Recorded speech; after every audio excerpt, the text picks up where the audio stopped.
Qui sommes-nous vraiment au plus profond de nous? Je suis Rita de la chaîne Ayurnatur, la chaîne où je vous parle d'Ayurveda.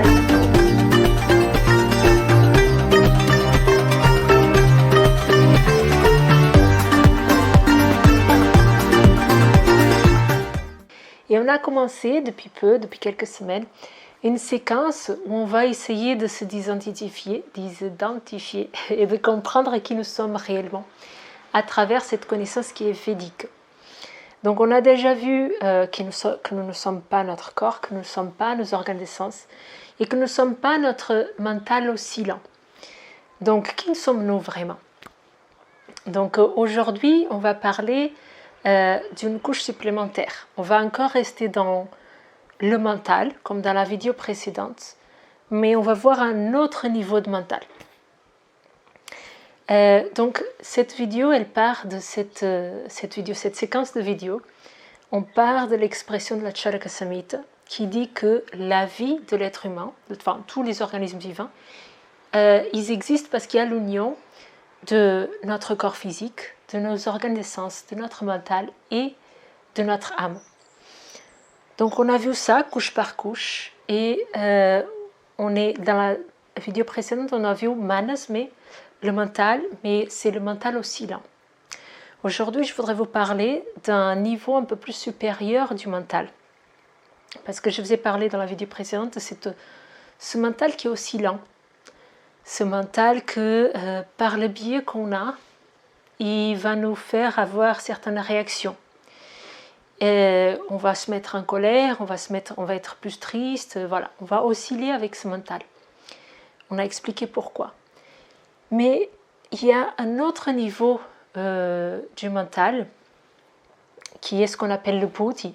Donc normalement le mental oscillant, on appelle ça le manas en sanskrit. Et le buddhi, c'est l'intellect. C'est celui qui va dire ce qui est bon ou mauvais pour moi.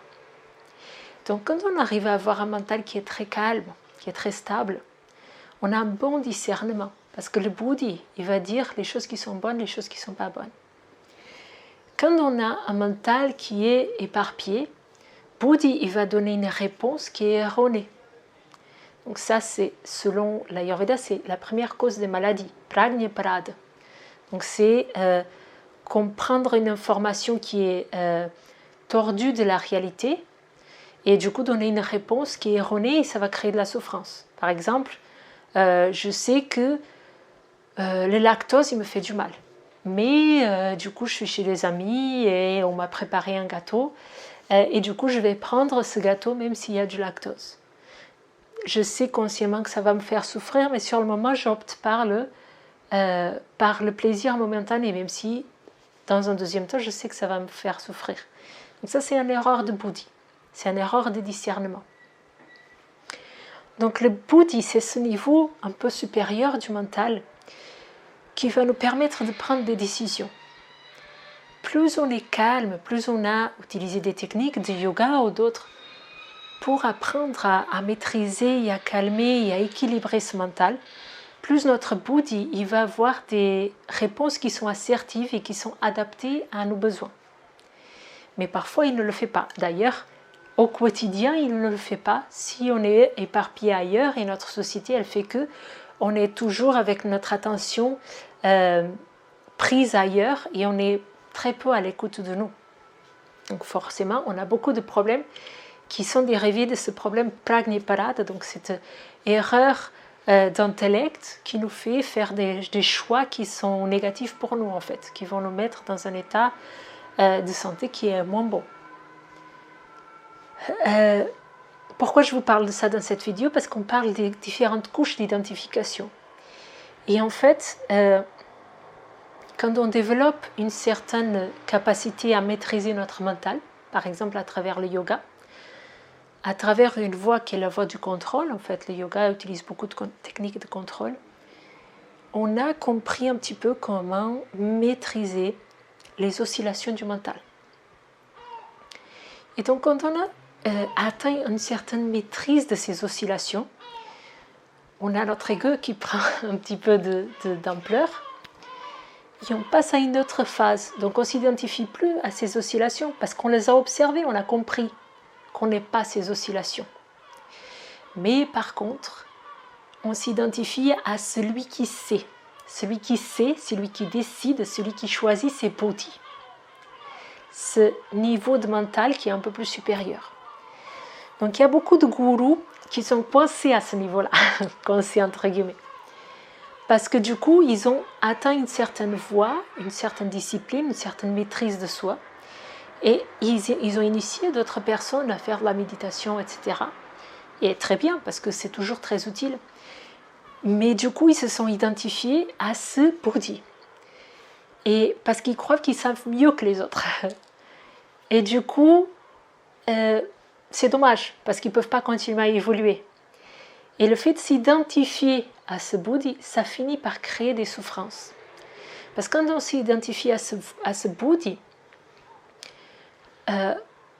Vijnana Maya Kosha, comme on appelle en Vedanta, quand on s'identifie à cette couche-là, on croit qu'on est celui qui décide, alors que celui qui décide, c'est le mental. Et on a vu dans la vidéo précédente qu'on n'est pas notre mental.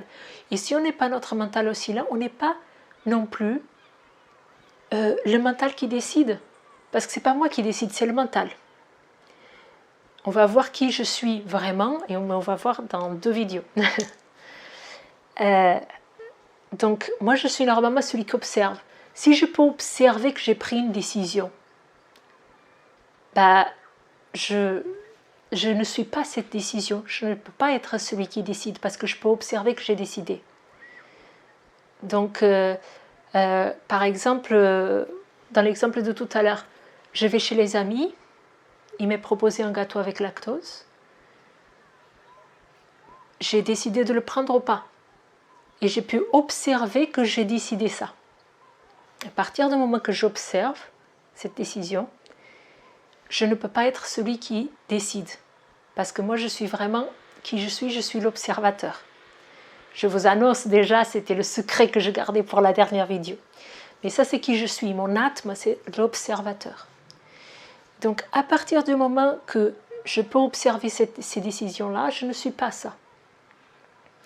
Et donc, la souffrance va venir aussi dans ce niveau-là, quand je m'identifie à ce Bodhi et quand je m'identifie à celui qui a pris les décisions et celui qui sait prendre les bonnes décisions. Et de là, vous savez la réponse, il peut venir que la souffrance. Donc on va continuer à cheminer un petit peu dans les prochaines vidéos sur ces différentes couches et voir quelles sont encore les autres couches d'identification qu'on peut avoir. Encore une fois, je vais vous demander de mettre ici vos commentaires, de me dire à quel niveau vous êtes un petit peu. Est-ce que ça commence à être un peu plus compliqué? Parce que plus on avance dans les couches, plus ça devient compliqué.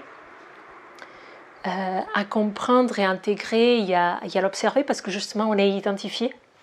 Plus on est identifié avec une couche, plus on a de la difficulté à se sortir de là. Donc n'hésitez pas à le mettre dans les commentaires et pour qu'on puisse discuter. Je vous mettrai dans le descriptif toutes les autres vidéos et ainsi comme d'autres informations. Je vous souhaite une très bonne journée.